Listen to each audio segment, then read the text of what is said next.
Hi, this is Mrs. Kidman, and in this video, we will be discussing how we can solve logarithmic equations. Now, in our previous video, we talked about how we can solve exponential equations, and we did that using a very specific property, which was the fact that the log of any base, if it is evaluated at the base to a power, then that's going to be equal to the power. So basically what that means is if I have an exponential raised to a power, if I use the function of a logarithm of that base and apply it to that side of the equation, it will get rid of my base and all that will be left is my exponent. Now that is super cool. But that's for solving exponentials. What we want to do is solve logarithmic equations. Now, similarly, because logarithms and exponentials are inverses, rather than putting something to a log, so using that logarithmic function there, what we're going to do when it comes to solving logarithms is we're actually going to exponentiate our logarithms, which is really interesting. Now, before we get started on that, I do want to review a couple of properties we've talked about that will be helpful when it comes to solving logarithmic equations. So a couple here that we have are the product property, which says that if I have a logarithm that evaluates a product, I can split that up into the logarithm of one piece plus the logarithm of the other. If I have a quotient, it will be the logarithm of one piece minus the logarithm of the denominator. And if something is raised to the power, we can put that power at the beginning. Now, a couple other properties that are very important when it comes to logarithms is the fact that the number we evaluate in a logarithm has to be positive. The reason why is because when it comes to logarithms, remember it's repeated division. So if m was negative, say it was like a -4, I want to know how many times I need to divide that by my base until I can get to 1. Well, guess what? If it's negative, the only way I can get a positive 1 by dividing it by something is for my base to be negative. But our bases can't be negative here. And so our logarithms always have to be evaluated at a positive value. So when it comes to solving for logarithms, we actually have to check for what is called extraneous solutions or fake solutions, because we might get a solution. But when we put it into our logarithm, we're going to end up evaluating a negative number, and that just doesn't work. The other thing that's important to be aware of is that if I have the log of a base of m, and that's the same as the log of the same base of n, then that means m and n are the same as one another. And that is crucial when it comes to solving this, because if we don't recognize that those are the same as one another, then we are doing a lot more work than we have to. The very last property that I want to introduce here is called exponentiating. So what we do here is if I have a logarithm, say we had something like log base 3 of x, and I wanted to figure out what that's equal to. If I put log base 3 of x as an exponent to the number 3, notice how this 3 is the same as my base here. Then what happens is these actually simplify one another, and it just equals x. And we are kind of aware of that because think about how we would rewrite this. If we rewrite an exponential as a logarithm, what we do is we would really have log base b of y is equal to log base b of y. So when we rewrite it from that exponential into our logarithm, that's what it does. So let's take a look at a couple of examples of how we can solve these logarithmic equations. So here is our first example. Now this is going to be our most basic, and what it does is it relies purely on our property here, saying that if the log of the same base of something is equal to the log of the same base of something else, then those two things we're evaluating have to be equal to each other. So when it comes to solving something like this, our very first step, as it was with our exponentials, is to make sure that our logarithms are alone. Now in this case, they are already alone. Notice how there is nothing being added or subtracted and nothing being multiplied or divided to the logarithm itself. Now I know that you guys are seeing these add and subtract symbols here, but when it comes to those add and subtract symbols there, they are inside of what we're evaluating in our logarithm, so they don't count when it comes to this making our logarithm alone.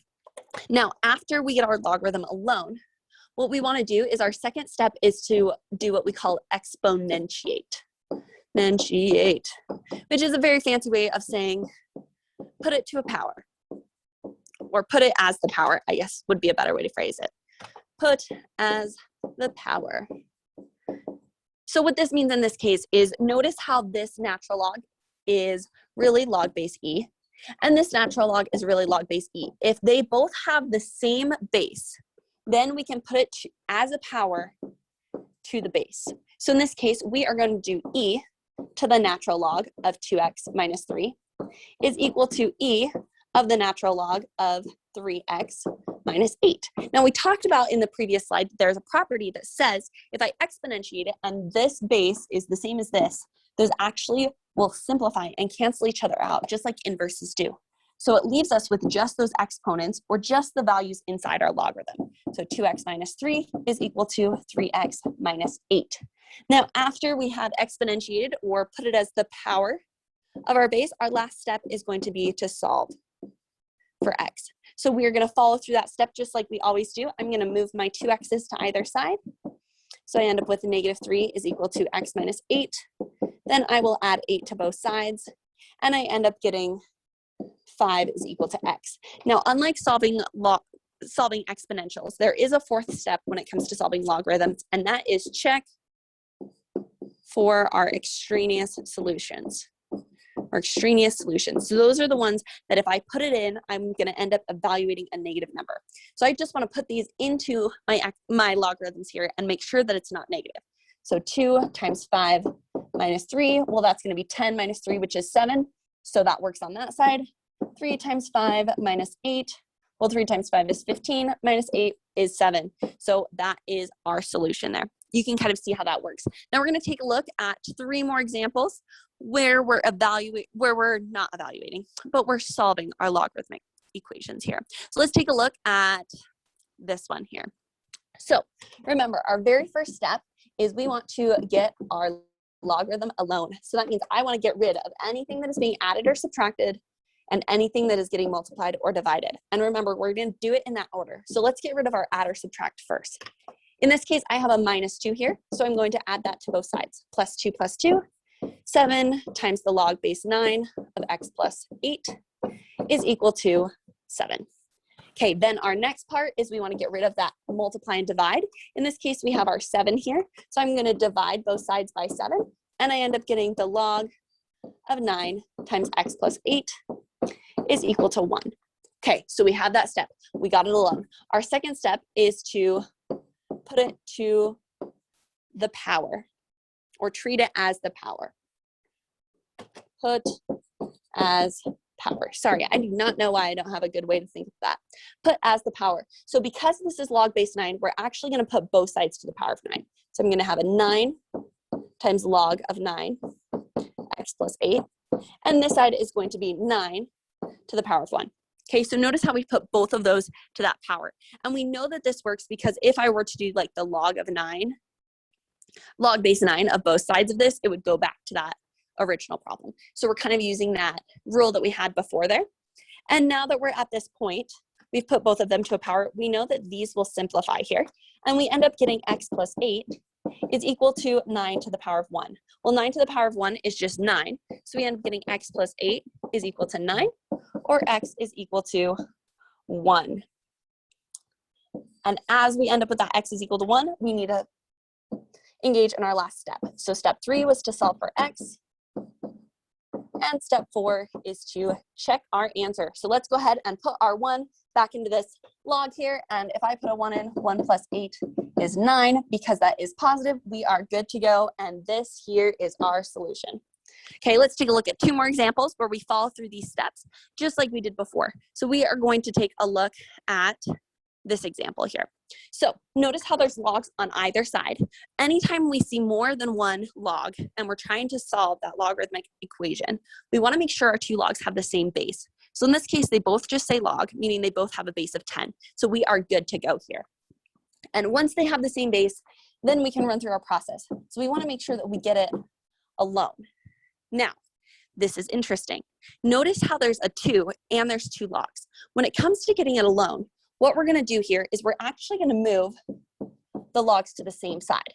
So move the log to the same side.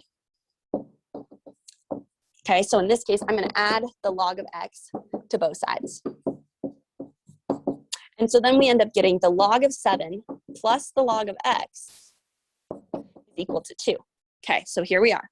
We've moved them to the both sides. Now, if I have to move them to the both sides, if I have to move them to the same side, apologize. What we are going to do is we are then going to condense them. So that is what we want to look at there. We are going to take those and we're going to put them together.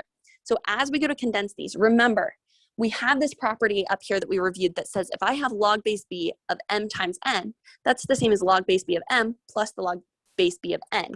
Now, because they're equal, that means I can also go this way. So we're going to condense it, and we're going to say log of 7 plus log of x is the same as the log of 7x, which is equal to 2. So now we've run through our whole keep it alone process, or get it alone process, and we want to get down to one logarithm every single time, okay? We only want one. Now that we are at that point, we want to put it as a power.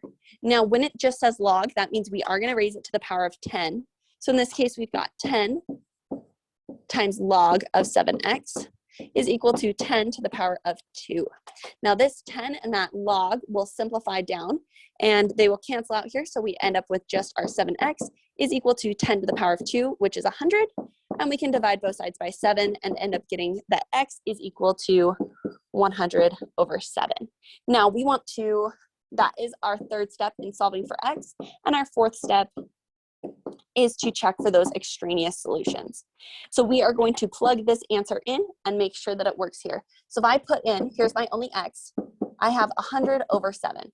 Is 100 over 7 positive? Yes. Because it's positive, we know that that answer will work and that x is going to be 100 over 7. So you can kind of see that when we end up with something like this, if there's a log on either side and that's it, then we're going to put it as the power. If we only have one log, then we're going to try to get it alone, put it as the power, solve for x, and check our extraneous solutions. Our third option is when we have logs and constants. If we have both a log and a constant, we want to get all of the logs to the same side. So I say alone, but really what we want to do here is we want to get them all to the same side. Okay, we want to move them to the same side. We want to condense them down so that they become one logarithm. Then we're going to take that logarithm, raise it to a power, and then solve for x and check to make sure our answer is not extraneous. So here we are going to engage in one last example where we're going to recognize what we need to do here. So in this case, there are two logs and there's a constant. So that means we're going to follow through that process that we had before. So we want to get our logs to the same side. So check, they're on the same side. Then what we want to do is we want to make sure they have the same base. Do they have the same base? Yes. Yes, they do. So then we want to condense them. So now we're going to condense these two logs together. Because they are attached with that subtraction sign, we're going to use our quotient property and go this way, meaning we're going to take it from our subtraction to our quotient. So in this case, we have log base 2 of x plus 1 over x minus 4 is equal to 3. Now you may be asking yourselves, how do we know which one goes on top and bottom? If it has the negative sign in front of our log, or if our logarithm is negative or subtracted, then we're going to put it on the bottom. If it's positive, we put it on top. Okay, so now that we're at this point, we can get to our second step where we put it as a power. So we will go ahead and put these as our power. Because we have a base of 2, we're going to raise it to the power of 2. So 2 log of 2 of x plus 1 over x minus 4 equal to 2 to the power of 3. Now our third step is to solve for x. So as we put it to that power, we know that these two will cancel out and we end up with x plus 1 over x minus 4 is equal to 2 to the third. Well, 2 to the third is the same thing as 8. Now we're going to solve for x. In this case, I'm going to actually multiply both sides by x minus 4 to get rid of that denominator there. And so we end up with x plus 1 is equal to 8 times x minus 4, which is the same thing as 8x minus 32 is equal to x plus 1. And we can solve for x here by subtracting x over here and adding 32 to the other side. And we end up getting 33 is equal to 7x, which means that if we divide both sides by 7, x is equal to 33 over 7. Now our fourth and final step here is to make sure that we check to make sure this is not an extraneous solution. So I need to put in that 33 over 7 here, and I need to put it in over here, 33 over 7. Well, 33 over 7 is positive, and we're adding a positive number, so it works in this one. And then we just need to check that other one. So if I do 33 divided by 7, That's going to be about 4.71. If we subtract 4 from it, we end up getting 0.71, which is still positive, so it works here. Therefore, our answer is x equals 33 sevenths. If you have any questions, don't hesitate to reach out. But remember, if we have two logarithms that are equal to each other and there is no constant, we want to exponentiate them or put them as a power, solve for x, and then check to make sure our solution is not extraneous. If I have a single log and I'm trying to solve for it, I want to get that logarithm all by itself by getting rid of anything that's being added or subtracted or multiplied or divided. I'm going to exponentiate it or put it as a power. I will then solve for x and check to make sure my answer is not extraneous. And then lastly, if we have two logarithms of the same base, what we're going to do is move the logarithms to the same side. We are going to check to make sure they have the same base, and then we're going to condense them down into one logarithmic expression. Once we have it in that one logarithmic expression, we are going to exponentiate both sides and put both of those to that power. Then we will solve for x and check for our solution. If you have any questions, don't hesitate to reach out, but that is how you can solve logarithmic equations.